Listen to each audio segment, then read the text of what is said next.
Kampana ng simbahan ay nanggigising na, at waring nagsasabi na tayo'y magsimba. Maggising at magbangon, tayo'y magsirakan, at masigal tumuhin ang ating simbahan. Ang kampana ay tuluyang nanggigising upang tayo lahat ay manalangin ng bendisyon. Kapag nakagdala, tayo'y magkakaroon ng kinaparasa. Ang kampana ay tuluyang nanggigising upang tayo lahat ay manalangin ng bendisyon. Kapag nakagdala, tayo'y magkakaroon ng kinaparasa. It's a very happy birth month na, mga kapatid. Ito, naka-Santa Claus hat na ako in celebration of a very, very long Christmas celebration only here in the Philippines. Kaya this morning, samahan nyo kaming silipin ang so-called bahay ni Santa Claus dito sa atin to give you guys a sneak peek. Pasok na tayo. Ayan. So, nandito tayo sa loob ng bahay. At ito na, may mga life-size Santa Claus tayo dito. At itong bahay talaga very famous dito sa Antipolo. At lalo na pag birth month na, talaga ang daming tao pumupunta dito. Alright, mahigit 3,000 Santa collections ang makikita nyo dito sa Casa Santa. At over 60 countries ang pinagmula ng Santa collection dito. Okay, so tingnan natin yung painting ng Flying Santa. Ayan, sa taas, makikita nyo, Santa on a sleigh. At ito yung nakita natin kanina pagpasok ko dito, itong life-size Santa Claus. At hindi lang isa, dalawa. At ito, din dito naman tayo sa may dining area tayo, ang Santa characters. Yan, galing yan sa iba't ibang bansa. Can you imagine?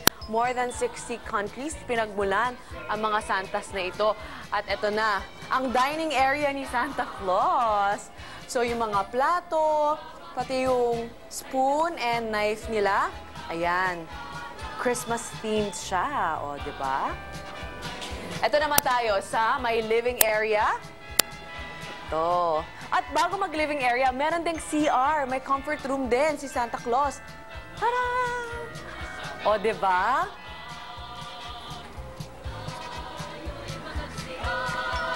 At ano yung comfort room ni Santa Claus, makikita nyo, meron pa rin mga toys, pati yung toilet bowl.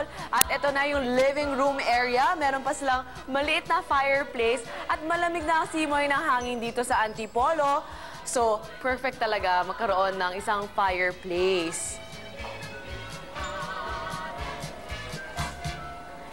Okay, ito naman. Andito tayo, marami pang mga ibang Santa dolls. At etong newest collection nila, yung toys, makikita nyo dito, talagang magugustuhan to ng mga bata. Ito yung Santa dolls with different nationalities. Ayan, parang ito yata yung Korean kasi siya yung medyo chinita. O, diba? Toy collectibles na naka-Santa costume naman. Ito nasa ilalim. Makikita niyo, matutuwa talaga yung mga bata pag pumunta sila dito. Ayan. Talagang dito sa Casa Santa, it's an event for the entire family. Hindi lang yung mga batang matutuwa dito, pati yung mga magulang dahil makikita nyo naman, may life size. At I think all of us naman at one point or the other, still child at heart, lalo na pag nakakita tayo ng mga Santa Claus. So, it's impossible not to be merry this Christmas with all the Santa display. Pero patingin pa lang yan, mga kapatid, dahil later, lilibutin pa natin ang ibang parte ng Casa Santa dito sa Antipolo at balita ko. Eto na, may lulutuin na naman tayo napakasarap and we'll find out later, kaya keep it here sa inyong favorite morning habit. Pero bago yan, Lunes na naman, kaya itong mga chikiting papasok na sa school. So, keep them hungry for more the whole week. Ito na, ang pinakamasarap at makulay na Roll VTR for you guys.